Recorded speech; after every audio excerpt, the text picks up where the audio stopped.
Muy bienvenidas y muy bienvenidos a Vivir es Elegir, conversas y reflexiones sobre meditación y autoconocimiento con el profesor Edgardo Caramela. ¿Para qué? Ya todo el mundo sabe, para estar en la cabina de mando de nuestras vidas. Buen día, Edgardo, ¿cómo estás? Buen día, Rodolfo. Muy bien acá, cebándome un mate en esta mañana fresca, pero muy bonita. Exactamente, es en 3 grados en Buenos Aires hoy, y yo mate también. Eh, Muy bien, entonces, Edgardo, hoy tengo una pregunta que no sé si alguna vez alguien te la hizo. Acá va, vamos, pues quizás siempre hay una primera vez. Y la pregunta es esta. Nosotros cuando nos preparamos para entrenar el ejercicio de concentración, por lo general tratamos de estar inmóviles, una posición inmóvil. Y hay otras técnicas también, no solo la meditación, en verdad. Las técnicas corporales que hacemos antes, permanecemos inmóviles también. Eh, quizás puedo arrancar por preguntar, ¿qué es lo que cambia si permanecemos inmóviles? ¿Qué es lo que aprendemos de permanecer inmóviles? ¿Y cuál es un poco la intención de estar inmóviles? Bueno, una buena pregunta. En realidad no vamos a empezar por el comienzo, vamos a empezar por más adelante. O sea, cuando una persona adquiere estos estados de conciencia o de conocimiento o de autoconocimiento, como son ya la concentración plena, lo que se llama hoy mindfulness, o el estado de meditación, y otros que pueden lograrse con más dedicación, eh, cuando la persona ya conquistó ese estado, ya sabe acceder a él de manera voluntaria, no precisa esos recursos adicionales, como son, por ejemplo, mantener los ojos cerrados, el cuerpo inmóvil, o estar sentado de una determinada forma con las piernas cruzadas, la espalda derecha. No precisa, porque lo hace, ya tiene esa capacidad y decide, ahora entro en ese estado de conciencia que es inmediato. Entonces no necesita esos recursos. Ahora, esos recursos son necesarios porque son como sostenes para poder acceder luego, más adelante, a ese estado de conciencia ampliado que se busca. Entonces, ¿qué es lo que se hace con esta? Por ejemplo, yo dije cerrar los ojos, respirar de una determinada manera, lento, profundo, nasal, estar sentado, de preferencia con la columna erecta, y si se pudiera, o sea, si alguien no lo puede hacer por alguna causa, rigidez, dificultad corporal, tuvo un inconveniente o lo que fuese, y no puede sentarse, lo ideal es en el piso, con las piernas cruzadas, la espalda bien derecha, para favorecer la circulación de la energía nerviosa, para utilizar cierto magnetismo que el cuerpo tiene. Entonces, de acuerdo a cómo uno contacta determinadas partes del cuerpo, ayuda a que esas polaridades se activen. Si no lo puede hacer, se va a sentar en una silla, buscará la manera de estar más cómoda, pero siempre, como vos bien dijiste, tratando de tener el cuerpo inmóvil. Porque cualquier cosa que yo haga o deje de hacer, cualquier alteración de mi respiración, cualquier sonido que pueda escuchar, que me sorprenda, me distrae, me saca de ese foco. Y aunque yo no me dé cuenta, pero si yo me siento, cierro los ojos, me preparo para aquietarme y justamente acceder a un estado de mayor concentración, y algo explota cerca mío, obviamente que todo se interrumpe, todo se altera automáticamente y sin incluso en forma refleja, sin intervención de que yo piense, explotó algo, entonces me asusto, entonces voy a hacer tal cosa con el cuerpo. No, inmediatamente. Para eso existe la acción refleja. Por lo tanto, el estar quieto es una de las maneras de evitar todas las dispersiones o estímulos que pueda recibir consecuencia de los movimientos que estoy haciendo. O sea, ¿por qué todas las religiones, por ejemplo, para sus rezos o plegarias, se concentran en una posición quieta? Todas o se arrodillan o adoptan determinadas posiciones corporales, pero siempre quietos.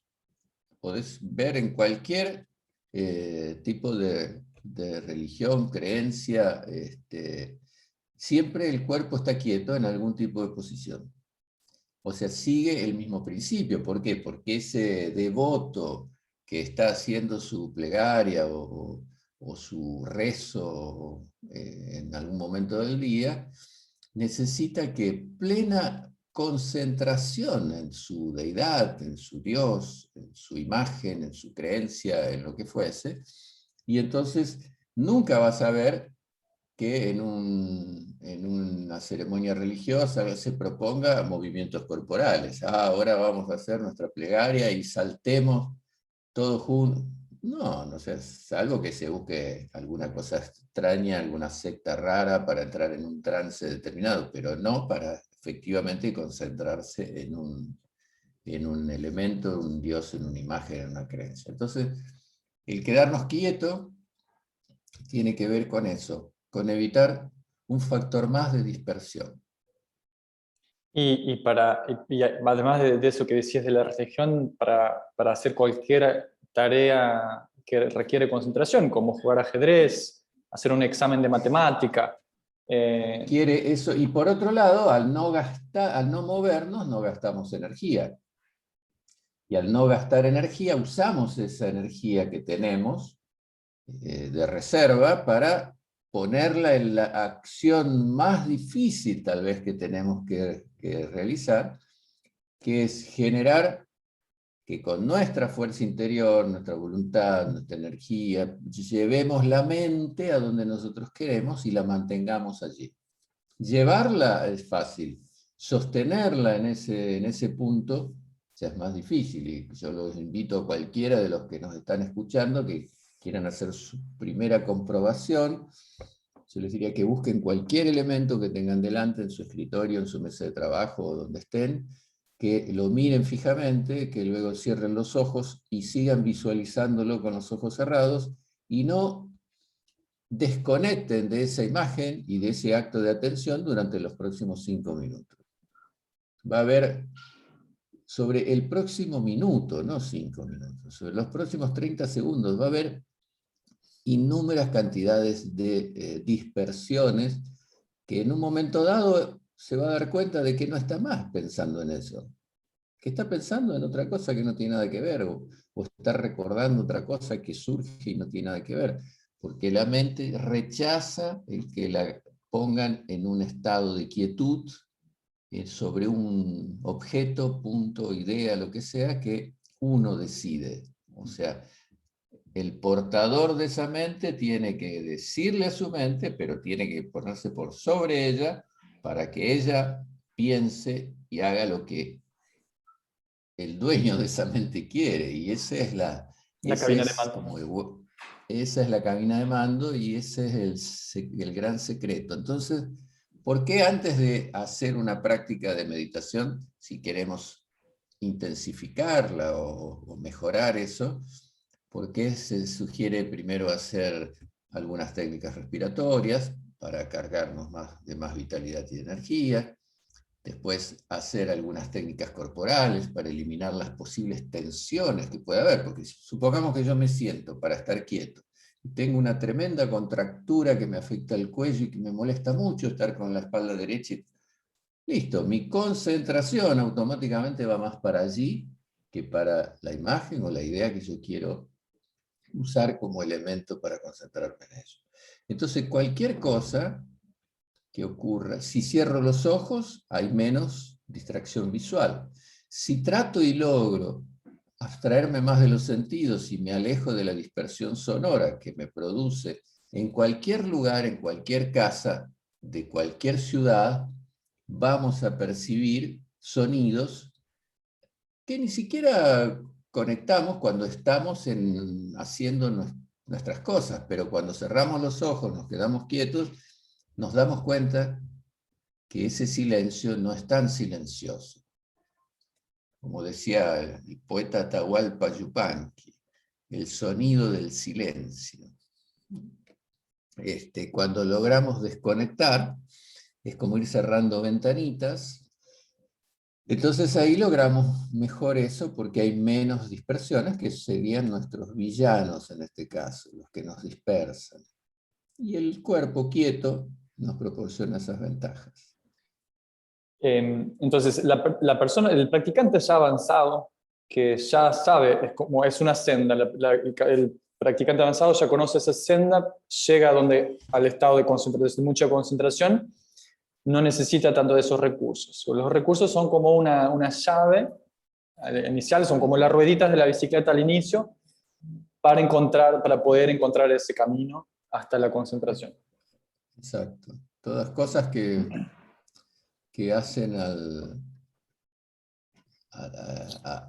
la tarea que queremos. Si nosotros queremos subir una montaña alta y nunca hicimos eso, ni trekking, ni escalada, ni nada, vamos a tener que entrenar previamente. A lo mejor 1 año, 2 años, para poder subir 4, 5, 6.000 metros, vamos a tener que preparar nuestro organismo para no sufrir el apunamiento típico de la falta de oxígeno en las alturas. Vamos a tener que saber cómo actuar si tenemos tormentas, cómo guarecernos en esas tiendas que se llevan y que hay que saber colocarlas, porque el primer viento te la lleva. O sea, hay un montón de cosas que tenemos que ir incorporando para que podamos hacer ese camino con más facilidad, no perdernos y llegar al lugar que queremos llegar. Bueno, esto es más o menos igual. Lo que pasa que es algo que no requiere elementos, no requiere sacrificios extremos, solamente requiere un poquito de sacrificio en una cosa que es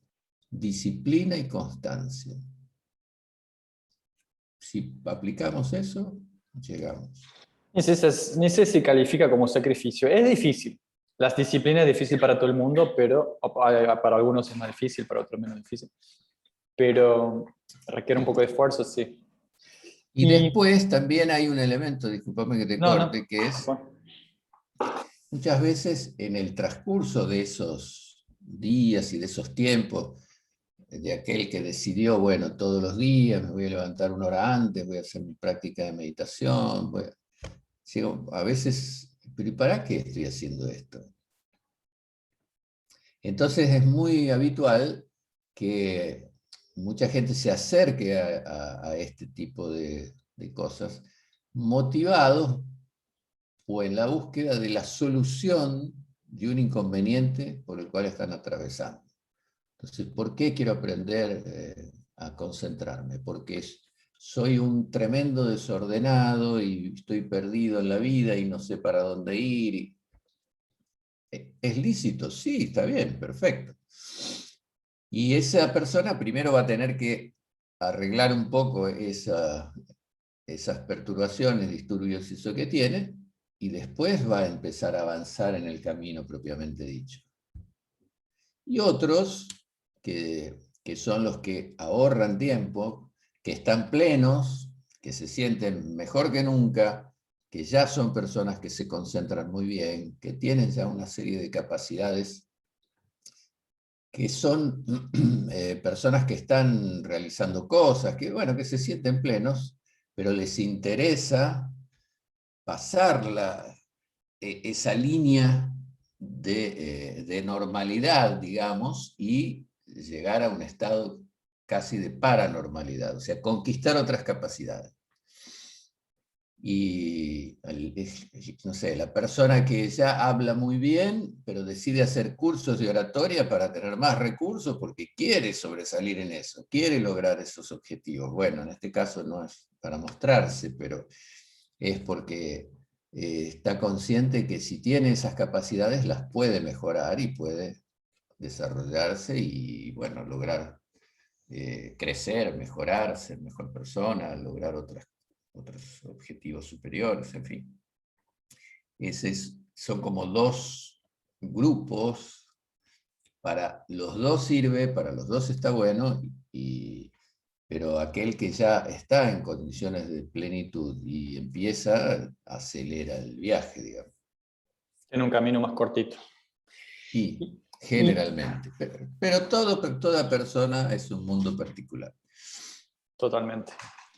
Y cuando quería llevar a las personas al momento, imaginarse que se sientan y se aquietan, cierran los ojos y el cuerpo permanece inmóvil, ahí las percepciones pueden llegar a aumentar, ¿no? Solamente, ahora dejando a un costado solamente la concentración, digamos, en una imagen, si querés, el ejercicio propiamente dicho de meditación.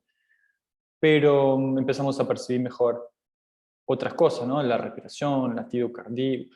O sea, de la inmovilidad. La semana pasada creo que hablamos vos contaste la metáfora del lago, que empieza el agua a aquietarse, y ahí era para hablar de aquietar la mente. Pero si aquietamos el cuerpo, también, no es solo aquietando la mente, aquietando el cuerpo también se ven otras cosas. Es Se que al perciben cosas. aquietar el cuerpo, también la mente empieza a aquietarse, porque Exacto. hay una cuestión física. Si yo estoy corriendo, mi mente está atenta a que pise donde debo pisar, a que mi cuerpo se mueva en la manera que se tiene que mover.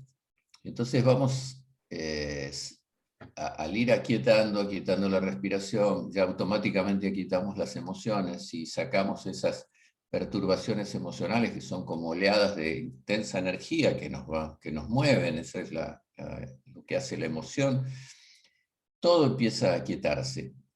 Y es un poco fácil de entender, es como si yo te dijera buscar la esquina más transitada y movida de un lunes en horario de banco, vayamos a Florida y Corrientes, donde es gente que cruza, ruidos, vendedores, y yo me siento ahí para tratar de aquietarme. Hay infinidad de estímulos que me van a inquietar, a llevar mi atención para un lugar, para otro, pero eso es automático, porque lo necesito hacer, porque hasta pueden ser peligros, no sé. Ahora, cambio esa geografía o ese lugar y me voy a una montaña frente a un lago en Bariloche. Y estoy solo con la naturaleza. Desde ya que cuando cierre los ojos y trate de concentrarme va a haber sonidos, va a haber un zumbido del viento posiblemente. Voy a tener que estar unos instantes para acostumbrar a mis sentidos a esa falta de estímulos. Va a haber un Por eso mosquito, cuando va a haber un mosquito que te va a molestar. en Bariloche, y Un si poco de es mosquito. invierno, difícil, salvo que use un pullover. Pero en general va a haber. Esto es se me viene una cosa que es hasta graciosa. La mayoría de las publicidades que se ven, que promocionan métodos de meditación, por ejemplo, casi siempre están en contextos geográficos abiertos en la naturaleza. Y eso es totalmente falso, porque imagínate vos, había una chica, profesora de no sé qué método, que hacía una publicidad que ella siempre aparecía en una especie de barranco frente al mar, con una especie de chalina que el viento se la llevaba. Claro, la imagen era muy bonita, pero en ese contexto un iniciante no se va a concentrar, porque va a estar totalmente disperso y hasta incómodo por el viento, por El ruido, posiblemente el ruido el del viento. ruido, todo un contexto diferente que lo va a llevar a mirar el lugar donde se encuentra. O sea, por eso es recomendable que aquel que empieza, que vive en una ciudad como nosotros, que empieza a hacer sus ejercicios de concentración, si es posible, que los haga siempre a la misma hora. Porque en el horario va a haber estímulos parecidos. Si todos los días yo me siento a las 5 de la tarde, en ese lugar donde yo vivo, es más o menos frecuente que haya el mismo ruido que venga de los vecinos, que haya la misma luz. Y no solo eso, sino que usemos la misma técnica durante un buen tiempo antes de cambiarla por otra.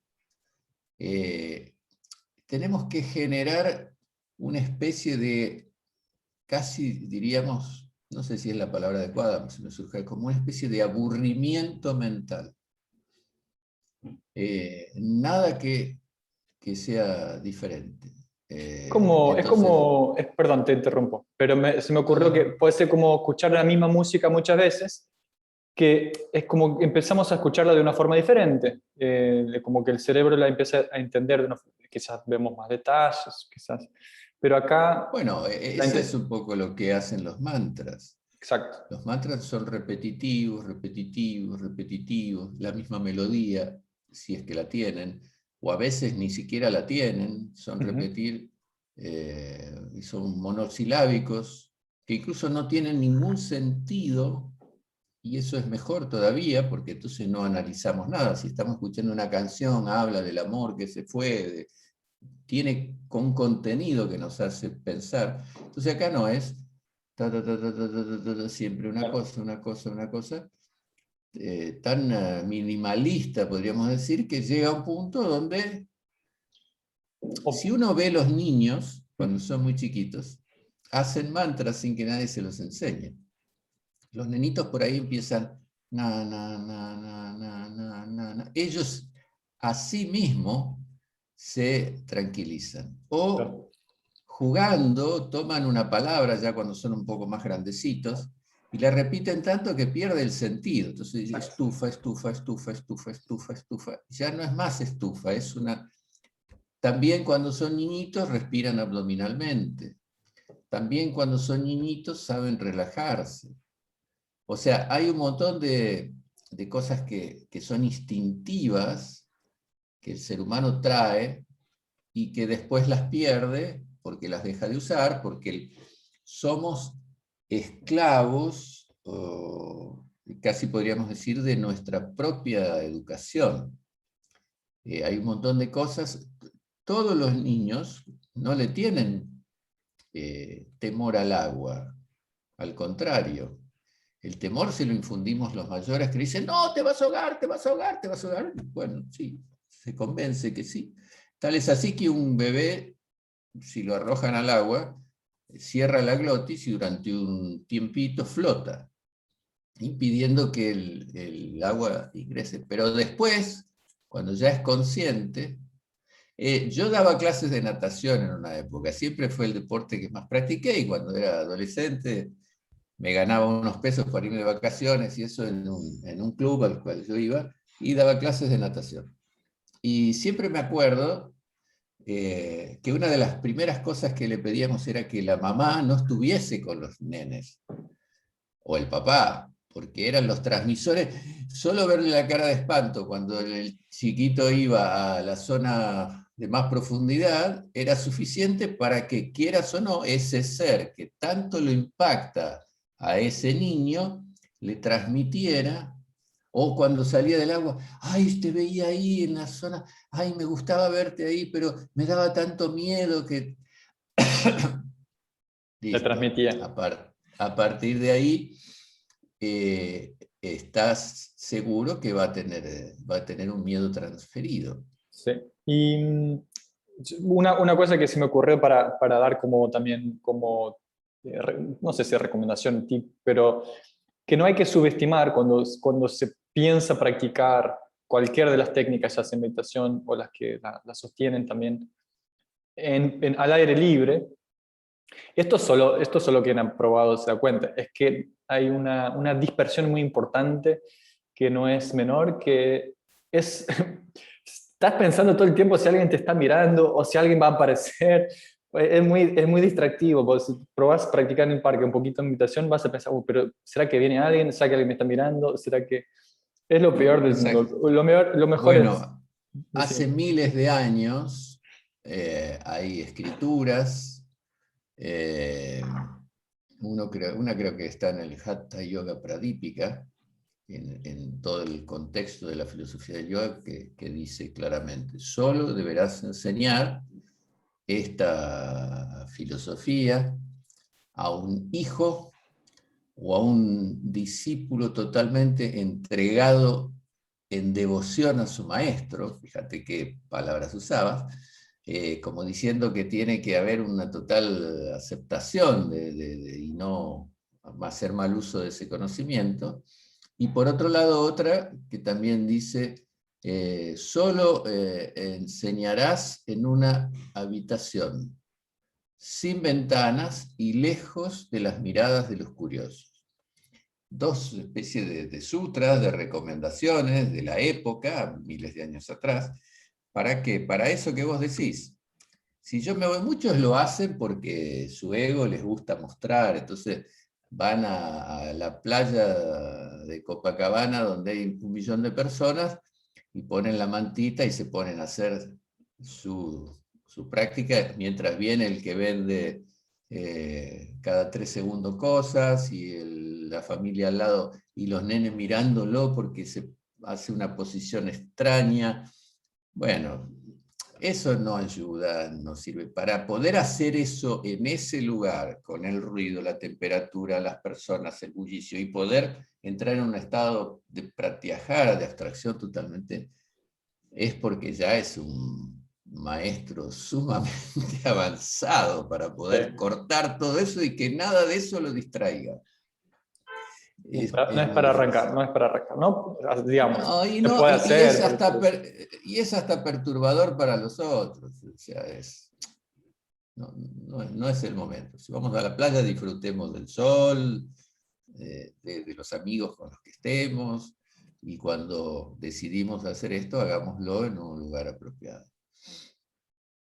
Muy bien. Volviendo a la inmovilidad, porque nosotros venimos hablando ahora un poco de las dispersiones del sonido de afuera, de la playa, del viento, de la esquina de Flores y Corrientes. Dijiste Flores y Corrientes, no, dijiste Corrientes y otra calle, pero una calle movida por acá. Florida. Florida. Ya me había olvidado que existía una calle Florida. Ya, con esto de la pandemia. Uno nunca va y está transformándose ahora en una zona desierta porque ahí son todas oficinas y bancos. Para los que no conocen Corrientes y Florida, pueden imaginarse un shopping o claro, la calle más movida de la ciudad. Donde está el café Majestic en Lisboa. Sí, bueno, y los que nos escuchan acá por otros países también. Majestic es en Porto. En Porto, perdón. No pasa nada. Pero es una calle muy movida. Pero cuando yo practico, Edgardo, y yo ya practico hace unos años, yo me distraigo con otras cosas. Me distraigo con la respiración, con el latido del corazón. Me distraigo con cosas más internas, con lo cual, digamos, las distracciones no terminan solo con cerrarse en la habitación y empezamos a escuchar otras cosas que antes no escuchábamos, y eso también tiene digamos, hay una descubierta ahí también interesante. Después es una dispersión, pero al inicio también es interesante porque de repente te das cuenta de algunos aspectos. Sí, en primer lugar lo que hacemos es tratar de aislarnos de lo que está de la piel para afuera, digamos. Y ahí cosas que van a seguir estando, pero ya no van a ser objeto de mi atención. Hay al lado el vecino está haciendo una obra y está martillando, golpeando, usando una máquina que hace ruido. Okay. Va a seguir estando, pero yo trato de sacarle mi atención y después ese ruido no solo que no nos perturba, sino que hasta nos ayuda, se transforma como en una especie de música envolvente, claro. Voy retirando. Ahí voy empezando a darle más atención a lo que está de la piel para adentro. Y aquí esto que vos decís como dispersión, son objetos que son útiles, porque empezamos a percibir, bueno, pero ahora que cambié el flujo de información, en lugar de recibir de afuera para adentro, empiezo a percibir lo que me pasa dentro mío, empiezo a descubrir de que mi conciencia se amplía, empiezo a sentir el latido del corazón, que hasta ese momento estaba ahí, y solamente me doy cuenta de que está latiendo cuando estoy agitado, cuando hice un esfuerzo, o me asusté demasiado, o alguna cosa así. Si no, convivo con eso y preciso un estetoscopio para sentirlo. Si no, no consigo percibirlo. Entonces empiezo a percibir el corazón y el latido no solamente aquí, lo empiezo a sentir en las muñecas, lo empiezo a sentir en los tobillos, lo empiezo a sentir en las sienes, empiezo a sentirlo en el cuello, empiezo a sentir que mi cuerpo late. Lo cual es fascinante porque empiezo a conectarme con un proceso de vida. Mi cuerpo late, qué maravilloso. Y cada vez eso se intensifica más. Llega un punto en donde uno siente, si se concentra sobre el corazón, que el cuerpo todo late, es como que fuésemos un corazón ampliado, todo late. Y eso es como maravilloso, son sensaciones que están ahí. Sentimos el zumbido de la sangre circulando por las venas, sentimos el calor que esa bioenergía, si estamos, por ejemplo, haciendo respiratorios, genera, y cómo bastará cambiar la posición de los dedos de las manos para que esa corriente de calor la podamos sentir más en una dirección que en otra. O sea, cosas muy sutiles que se van percibiendo y que poco a poco los grados más avanzados de meditación buscan la concentración sobre esos elementos más que sobre elementos externos. Empezamos con imágenes, después con sonidos y después nos conectamos con un proceso mucho más interno y por lo tanto mucho más sutil. Entonces, eso es una dispersión relativa para mí, porque a partir que uno empieza a conectarse con esas sensaciones, estímulos internos, es como una dispersión que paralelamente te lleva a un estado de concentración y de autoobservación. Entonces ya vamos por buen camino, porque para llegar a escuchar el corazón se requieren varios meses de práctica. Algunos lo Probablemente consiguen más años. rápido, Probablemente años. otros no. Sí. No, es más rápido que lo que uno cree, por ejemplo, eso, pero igual requiere su tiempo. Tampoco se recomienda empezar por ahí. Es más recomendable, por ejemplo, como somos seres muy visuales, los humanos, los ojos, que es lo que generalmente más usamos para conectarnos con las cosas externas, usémoslo entonces para eso. Entonces empezamos generalmente concentrándonos sobre imágenes, sosteniendo imágenes, llevando esa imagen a alguna región del cuerpo. Por ejemplo, vemos la imagen de un sol, entonces la colocamos en el entrecejo, cerramos los ojos, tratamos de imaginarla que está ahí, la perdemos, abrimos los ojos, miramos esa imagen de ese sol otra vez. Después llevamos ese sol a nuestro corazón y ahí ya empezamos a conectar con esa área. En fin, vamos. Después podemos vernos a nosotros mismos, como ese sol nos ilumina y estamos radiantes. O sea, los objetos son innumerables, pero son formas y objetos y cosas sobre los cuales aplicamos nuestra capacidad visual y luego visualizamos eso sacando el órgano de los sentidos que es la vista y tratando de que sea una visualización por medio de la imagen mental. Después vendrán los sonidos, después vendrá la combinación de ambos, después iremos a cosas más sutiles, para lo cual ya requiere una iniciación previa, que es un aprendizaje de esas técnicas para usarlas y aprovecharlas, siempre dadas por alguien que ya sabe más, que ya tiene más años de experiencia, que ya logró aquello y que tiene recursos para iniciar al otro en ese aprendizaje. Exactamente. Muy bien. Y estamos llegando al final, pero tenemos unos minutitos más. Entonces tengo una pregunta más sobre la inmovilidad, que tiene que ver con la posibilidad de observarnos a nosotros mismos. Vos dijiste, hace poco dijiste, de ponernos por encima de la mente y poder observarnos. Y con el cuerpo pasa un poco lo mismo. Si yo estoy moviendo el cuerpo, es difícil de sentir esas cosas que pasan adentro, incluso sentir qué partes del cuerpo están contraídas, están descontraídas, qué partes del cuerpo están tensionadas. Entonces, cuando yo me quedo, no tiene que ser sentado, en cualquier posición, y me paro y me inmovilizo, incluso eso lo digo muchas veces a los alumnos, si vos te pones inmóvil vas a poder darte cuenta qué músculos están trabajando, qué músculos están contraídos, pero no hace falta que estén contraídos, podés descontraerlos. Y empezás a tener una visión más panorámica de todo lo que está pasando, desde el cuerpo a las emociones, a la respiración, a los pensamientos. Sí, correcto. O sea, si uno está practicando un deporte, si está jugando al tenis, está en pleno movimiento corporal. Su cuerpo está activo y es parte fundamental del juego. Aquel que usa mejor su cuerpo va a tener mejor rendimiento. Pero toda nuestra atención está en la pelotita y está en el juego mismo.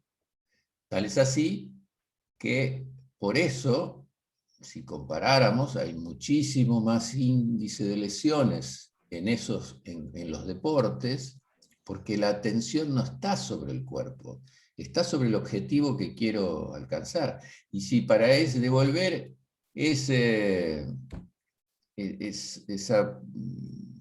pelota que viene viajando y que va a llegar a una posición muy difícil, voy a tirarme hacia ese lugar y a lo mejor eso me provoca un esguince, una rotura de ligamento, lo que sea, lo hago igual, porque lo que me importa es aquello, no estoy pensando en el cuerpo. En este tipo de actividades nadie se lesiona.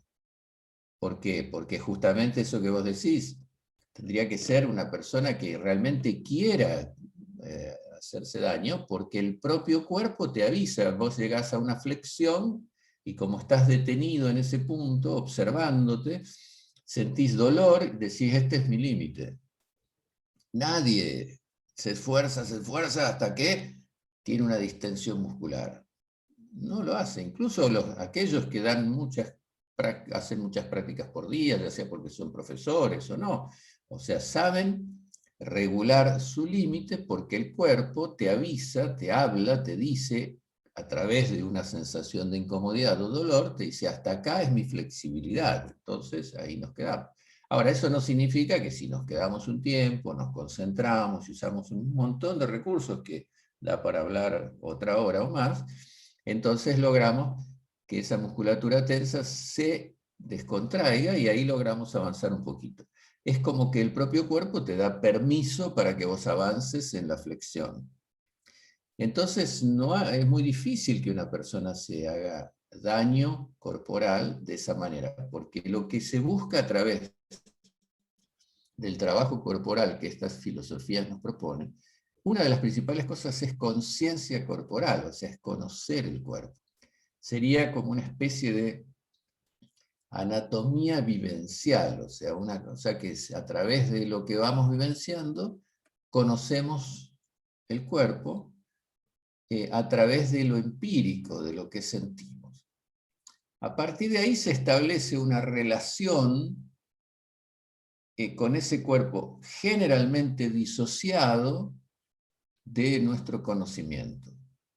Entonces, vamos a respetarlo, vamos a cuidarlo, vamos a avanzar, vamos a progresar y vamos a tener un cuerpo cada vez más consciente y más aptos para hacer todo aquello que nosotros tengamos deseos de hacer, pero siempre cuidándolo, concentrándonos. Bueno, una de las primeras cosas que nos lleva a la concentración y a la meditación es la concentración sobre el cuerpo, practicando las técnicas corporales que se llaman asanas. Asana también lo podemos, es posición física o psicofísica, técnica corporal, o también lo podemos traducir del sánscrito, la palabra asana, como sentado, o sea, como una de las tantas acepciones que tiene, que es justamente porque esas posiciones físicas fueron inicialmente, hoy trabajamos con más de 2000, pero en su momento eran mucho menos.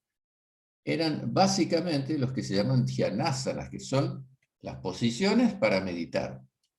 Se habían creado posiciones físicas específicamente indicadas para la inmovilidad corporal en el proceso de meditación, y en lo que, si hablamos de yoga, todos los yogas buscan, que es la meta, que es llegar al estado de hiperconciencia, que es incluso superior al de meditación. Entonces, para eso fueron creadas esas posiciones. Después se fueron sumando, anexando, creciendo, muchas más, y hoy hay muchas posiciones físicas en donde se trabaja con permanencia, que es como más se avanza, con permanencia. Después hay momentos de trabajo encadenado, donde ahí es creativo, donde es expresivo, pero en realidad el trabajo principal es sin repetición y con permanencia, el mayor tiempo que se pueda estar ahí, dentro de lo que sea confortable y agradable para uno. Pensemos que cuando una persona practica en serio y quiere avanzar para llegar a meditar, hace prácticas de más tiempo que lo que normalmente se usa. Generalmente se usan 5 minutos, 10 minutos. Es útil, muy útil. Pero obviamente que si dedicamos 30 minutos o 1 hora, va a ser mucho más el avance y la conexión con ese estado de conciencia. Entonces, la permanencia en esas posiciones físicas, especialmente pensadas para estos ejercicios, tienen que ser confortables, agradables y respetar ciertos parámetros que permitan, como yo decía, la columna erecta. Eso sería lo ideal. Pero después podemos, adaptándonos a nuestras limitaciones o que puedan ocurrir a veces circunstanciales, me pasó algo, me golpeé, me caí, o a veces porque ya tengo un problema o una edad que me impide hacer alguna posición de ese tipo. Pero, en fin, la inmovilidad es parte importante. Permanencia y movilidad están ahí juntas. Edgardo. Y si vos te pones a pensar ya, el decirle a alguien que en la mayoría de los casos está estresado, ansioso, por lo tanto inquieto, que tiene trastornos de atención, y uno le dice, bueno, pero ahora te vas a quedar quieto 5 minutos. No puede. Es la tortura más atroz que le podés, que podés pretender. Es muy difícil. Entonces, te van a usar la excusa de decir que se aburren con la inmovilidad. Por eso se empieza con 1 minuto, 2 minutos. Inclusive duele el cuerpo. Las personas muy estresadas, cuando yo empecé a buscar estas alternativas de autoconocimiento y demás, practiqué otras cosas antes, y me acuerdo que en ese momento, cuando yo empecé, hace 40 años atrás, tenía una alta carga de estrés, por mi vida, mi trabajo, por lo que fuese. Y empecé con un trabajo anterior, no estaba todavía en el método, y se empezaba con permanencias muy largas con el cuerpo inmóvil. Y no lo soportaba, me dolía todo el cuerpo, pero de una manera tremenda, tremenda, era muy feo, muy insoportable. Insistí y traté de avanzar, pero era realmente muy difícil porque no teníamos toda la otra preparación previa que recomendamos y que usamos nosotros en nuestro método y en nuestras escuelas, de empezar a ir entrando de a poco, a aflojar el cuerpo, a flexibilizarlo, a volver a conectarnos con la respiración, que automáticamente baja esa ansiedad, esa intensidad. Entonces se empezaba de lleno, sentado en una posición para permanecer 30 minutos tratando de concentrarse. Y era muy duro, era muy difícil, porque el cuerpo rechaza tanto la inmovilidad que se tensa en la inmovilidad, ¿no? Se hacía muy difícil, era poco agradable realmente. Totalmente. Edgardo, llegamos al final de nuestra conversación. vos tenés Así es. un compromiso importante ahora. Entonces, siempre te voy a agradecer otra vez, siempre un placer charlar con vos, se aprende mucho y te dejo ir para que nos veamos la semana que viene, una vez más. Así será. Un placer, te mando un abrazo y que tengas lindo fin de semana. Igualmente, chao.